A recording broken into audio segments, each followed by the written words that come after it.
Welcome to another community chat. My name is Kevin Tocci, and I will be your host for this program.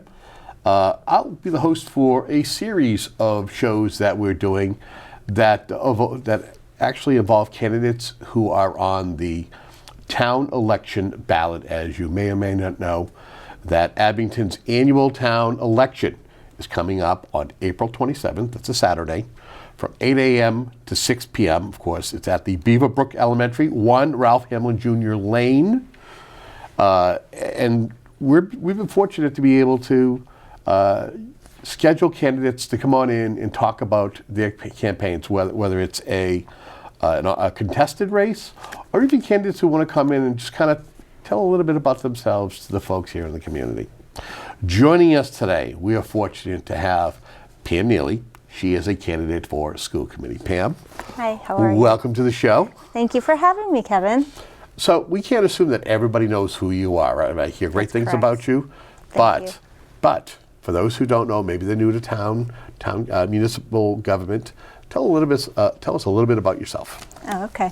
My name is Pam Neely. I came to Abington 17 years ago with my husband. We tried to pick a medium spot between Weymouth and Brockton, so that we didn't favor either side of our parents.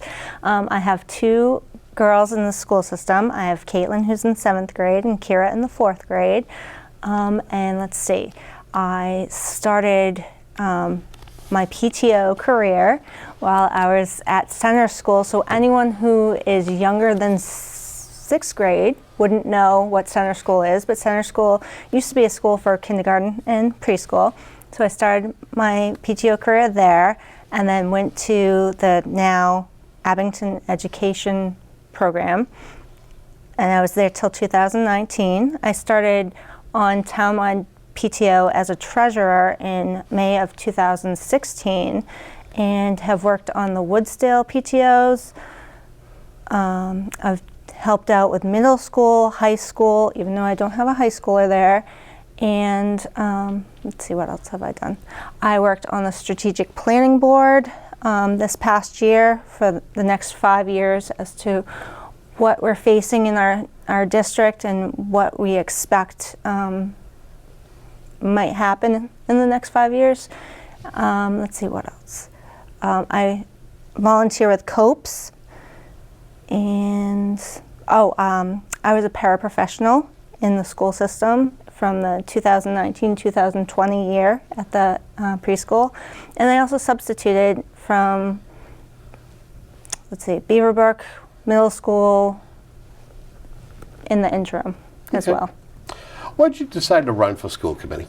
Well, that's a great question. So as I mentioned, I was on the strategic planning committee, and it was a great process to look at what all the schools need and what the students need. And it got me thinking that, how am I going to know that what we discussed is going to be done in 5 years? Who's going to push to ensure that that is going to be completed? So I figured, why not? Why not throw my hat in the race and see what happens? Okay. Now you're running unopposed. Yes. But you were willing to sit down for a candidate's interview. Why? Well, not everyone in town knows me, and I don't want, I want people to know who I am. I want people to know that I'm there for the students to make sure that they get what is needed for them. Okay. What kind of experience and knowledge do you feel you are bringing to the school committee? Another great question. Well, I know the school from working in it, from dealing with the different PTOs. I also know I have a business background, a business degree in accounting, and so I know budgets and financials, so I can help bring those pieces to the table as well. Okay. Now, I'm sure you've had a chance to speak with various folks in and around town. Mm-hmm. What do you feel are the public's main concerns regarding the town school system? It's another great question. I think some of the main concerns are that we're just busting at the seams at our schools. We've had an influx of students over the last few years. I know personally Woodsdale, because my daughter Kira is there, they currently have 7 fourth grade and 8 third grade classrooms. Next year they're going to have 8 third grade and 8 fourth grade, and they're at capacity. There's no more room for anything. So if we have any more students coming up, we're either going to have to get a modular classroom outside, but something needs to be done so that we can have the capacity to educate all of the students in Abington. Okay. You're actually joining the committee at a time when school superintendent Peter Schaefer is preparing to retire at the end of June, and Felicia Machella's role changes on July 1st from the assistant superintendent to superintendent. What are your thoughts of coming on board at a time during this transition? I think it's a great time to come on board with the change. I adored Peter Schaefer. I think he did a fantastic job with everything he's done over the last few years, or in his tenure. I think Felicia's going to do an extremely wonderful job. I'm thrilled that she was elected or given the superintendent's position. I sat on the assistant superintendent committee as well. So Chris Basta, I know him as well, and he's going to be the assistant superintendent. So yeah, so there's going to be a lot of new ideas and new thoughts brought to the table. So I'm looking forward to working with them and branching out all those ideas and seeing what we can do for Abington.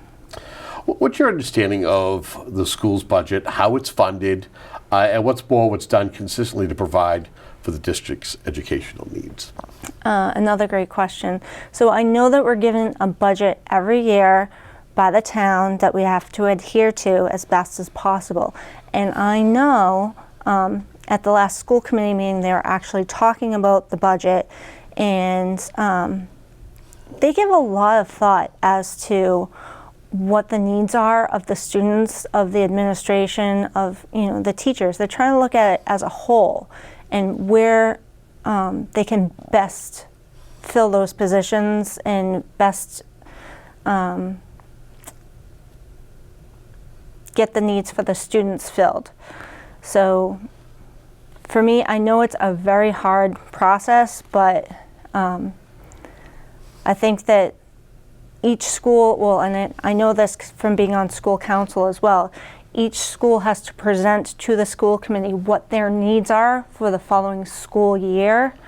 And I think based on that, they make decisions as to which school needs what. And I know that there's going to be a need for additional teachers because of the growing class sizes. Okay. It's being forecasted right now. I know the town meeting just passed the fiscal 25 budget. But they're already looking ahead to fiscal 26, saying that there could be a shortfall. And when there's a shortfall, you have to make cuts. You got to lay people off. If you're somebody who's on the school committee, it's a matter if they give a smaller budget. And there's no way to save jobs or to save programs. What is your opinion in regards to seeking a Proposition 2.5 override to be able to provide those educational needs? Another great question. So when I was younger and they did the Proposition 2.5, it failed in Brockton. So our class sizes were significant. We had like 40 kids in each class, and I don't want that for Abington. I understand that's something that taxpayers don't want to incur. Like, no one wants to pay extra, but let's look at it from the student's point of view. Are they going to learn better with smaller classrooms, or are they going to be, are the teachers going to be fighting to teach the kids their lessons every day? Okay. In a tough budget season, you yourself, what types of programs would you protect from cuts that you would fight until there was no fight left to make sure that those programs didn't cut? Well, I'm a big fan of the music and drama departments. And I know Mr. Leonelli is doing such a great job trying to establish and reestablish programs that have already come from prior years. So I'd love to be able to save all the work that he's done and broaden it if we could. But again, that would have to be with fundraising and other ways to fund it if, in fact, we are at a budget shortfall. Okay. Other than financial issues, what challenges do you see the school system facing in the near future, and how should the committee address it? Another great question. I know that, again, school capacity is going to be a big something to address. Going with communication to ensure that what's going on in the schools is properly communicated to the parents, not through like Facebook or any of those other social media platforms where the entire truth, it doesn't come out, just speculation.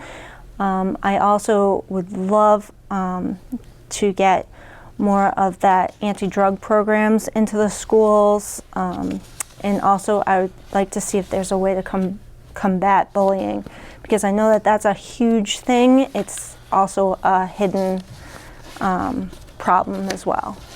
Okay.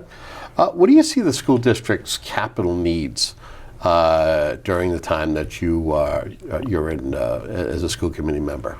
Well, it's definitely going to be a new school. I mean, or a refurbishment of a school or something along that line. So, but again, I know people don't want to pay extra taxes, so that's going to have to be something that's looked at from all different points of view to ensure there's a happy medium on all sides. Well, my understanding is there is talk about needing a new school and something to replace the aging Beaverbrook Elementary School. That's something that could be on the horizon. Do you feel that that's something that folks are willing to discuss in the near future, or something that people would rather kind of put on the back burner or wait until better fiscal times? Well, I think it's twofold on this. I think if you don't have a student that's at Beaverbrook, then you might want to push it off. But if you do have a student at Beaverbrook, you want to make sure that they have a place that they can go to, that it's not overcrowded. I know that they've had problems with like the heat and I don't want to say air conditioning, but I know it gets HVAC. Yeah, the HVAC system. So, but it's not fair for the kids to have to go and be in sweltering temperatures during times, and so. Okay. Educational programs. Do you feel that the district should add any particular types of enrichment programs? Maybe it's language, maybe it's an art. If you could have a voice in it, what would you like to see added to the district, whether it's regardless of the grade? Well, it's funny you said that, because I just had this conversation with someone the other day.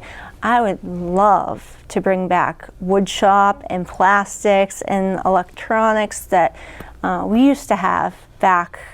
I know I'm aging myself, but I just thought that those classes were very interesting, and it got kids to learn, and I think we did sewing and cooking too. So it was like a little Home broad. economics? Yeah, home ec, a little of everything. Maybe just some to kind civics? of give you a little taste of what's ahead.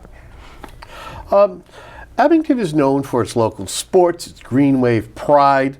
What else do you think the town offers or has a lot of pride in? That's a great question. I think Abington has a lot of pride with their residents. I know they have a lot of pride with their schools. And I am proud to say that I'm an Abington resident, and I'm going to do whatever it takes to make sure the students of Abington have what they need. Okay. I call this the blank check question. It's an analogy where I'm allowing you, if there's a topic, something we haven't touched upon, a topic or an issue, you get to kind of speak to it and discuss it at this moment. Okay. You also, if there's Yeah. something that we have talked about, but you want to further elaborate or you want to further discuss, you can do that too. Oh, excellent. Well, I know I think I forgot to say when during my tenure of volunteering, I was on several school councils, so I got to see the ins and outs of some of the school improvement plans. And I also help with the Deirdre Service Award, which is for volunteers to be recognized for all their hard work around town. I know that there's a lot going on in the schools, and I know I'm not touching upon everything. And if someone has something that they would like me to know about, they can reach out to me. I just want to make sure that, like I said, that the kids get what they need, and that we're a well-rounded school district. Well, you've kind of segued to our close here. If you want to give out any information for folks to contact you, whether it's social media, website, whether it's email or a phone number, what would you like to say in closing to the folks who are watching? Well, I'd like to say you can contact me through Facebook. I'm going to be launching my school committee Facebook page momentarily, and I'll put it on Life in Abington so everyone can see it and get to know who I am if you don't know who I am. And feel free to reach out, say hello. I'd love to meet you all. You can contact me at Pamela_Neely at Verizon.net, and it's spelt Neely the same way that Cam spells it, for those of you who remember him. And I'm not related, but I did tell someone once that I was, and they saw him at the garden, and they went over to talk to him and to say, "Oh, I know your niece," because I said he was my uncle, and I had to come clean and say he's not related to me. But I have met him, and I told him the story, and he thought it was funny. So excellent. Way to wrap things up with a good story. Well, I want to thank you for joining us here. Thank you for having me. And introduce yourself to the Abington residents so they get to better know you at the start of your 3-year term. Great. Thank you so much. You got it. And I want to thank you for tuning into this program, Community Chat. The idea of this show is to keep you better informed of things that are going on in and around the community, whether it's myself or a guest host may sit in this seat to give you some of the latest details or discuss some of the issues that are going on in town. Just a reminder, this is a part of a series of shows that we're doing with the candidates who are on the ballot. Again, town elections, April 27th, it's a Saturday, 8 a.m. to 6 p.m. That's when the polls are open. And it's located at the Beaverbrook Elementary School, 1 Ralph Hamlin Jr. Lane. Now, if you're not sure as to your voting status or what to do come that day, or what precinct you vote in, call the town clerk's office. They will willingly give you that information, 781-982-2112. Again, 781-982-2112. And until our next conversation, have a great day.